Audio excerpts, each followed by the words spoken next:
New TV Telugu. ఇప్పుడు Telangana top 10 చూద్దాం. తెలంగాణ రాష్ట్ర వ్యవసాయ సలహాదారులు బాన్సువాడ శాసనసభ్యులు పోచారం శ్రీనివాసరెడ్డి అసెంబ్లీలో మాట్లాడారు. ఈ సందర్భంగా ఆయన మాట్లాడుతూ తెలంగాణ తల్లి రూపకల్పనలో సీఎం రేవంత్ రెడ్డి చేసిన కృషి అభినందనీయమని పేర్కొన్నారు.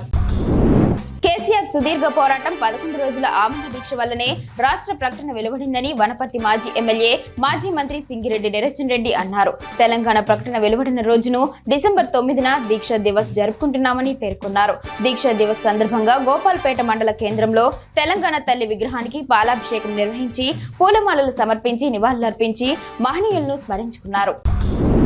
తెలంగాణ ప్రజల ఆత్మగౌరవం దెబ్బతీసే విధంగా రాష్ట్ర ముఖ్యమంత్రి రేవంత్ రెడ్డి సచివాలయంలో ఏర్పాటు చేసిన తెలంగాణ తల్లి విగ్రహం నమూనా ఉందని తెలంగాణ జై గౌడ సంక్షేమ సంఘం రాష్ట్ర వర్కింగ్ ప్రెసిడెంట్ పంతంగి వీరస్వామి గౌడ్ అన్నారు. సూర్యాపేట జిల్లా కేంద్రంలో ఆయన విలేకరులతో మాట్లాడారు. ముఖ్యమంత్రి రేవంత్ రెడ్డి ప్రజల మనోభావాలకు విరుద్ధంగా తెలంగాణ తల్లి విగ్రహ రూపురేఖలను మార్చడం సరికాదన్నారు.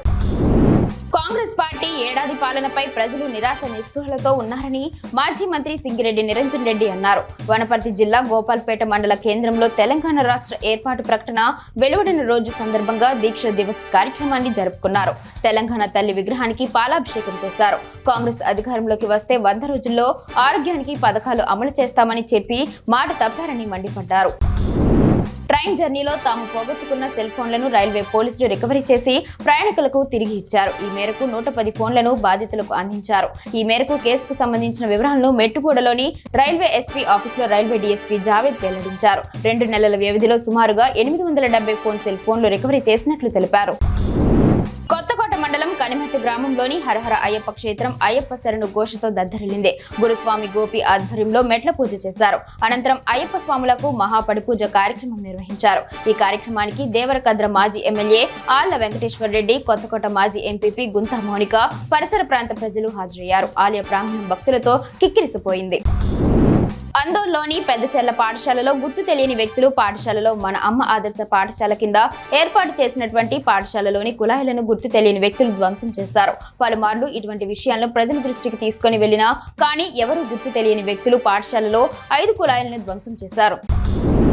అకాల వర్షాలతో తడిసిన ధాన్యం, పత్తి పంటలకు మద్దతు ధర చెల్లించి ప్రభుత్వమే కొనుగోలు చేయాలని బీజేపీ నాయకులు డిమాండ్ చేశారు. వర్షాలతో నష్టపోయిన రైతులతో మాజీ ఎమ్మెల్యే శ్రీదేవి, రాష్ట్ర కార్యవర్గ సభ్యుడే మాజీ మాట్లాడారు. వర్షానికి తడిసిన ధాన్యాన్ని, పత్తిని పరిశీలించారు. ప్రభుత్వం సక్రమంగా ధాన్యం కొనుగోలు చేపట్టకపోవడం వల్ల రైతులు ధాన్యాన్ని కల్లాల్లో నిల్వ చేసుకుని నష్టపోయారన్నారు.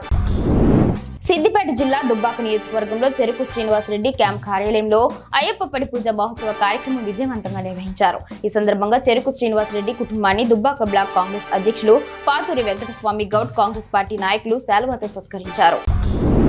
బోధన్ మండలం కడ్గావ్ గ్రామంలో రేషన్ షాప్ ముందు గ్రామస్తులు నిరసన తెలిపారు. షాప్ మూసివేయాలని నినాదాలు చేశారు. ఈ సందర్భంగా గ్రామస్తులు మాట్లాడుతూ ప్రతి నెల గ్రామస్తులకు పంపిణీ చేసే రేషన్ బియ్యాన్ని కొందరికి సన్నవి, మరికొందరికి దొడ్డు బియ్యం రావడంతో గొడవలు జరుగుతున్నాయని, కావున పంపిణీ చేసే బియ్యం మొత్తంగా దొడ్డు బియ్యం లేదా సన్న బియ్యం పంపిణీ చేయాలని కోరారు.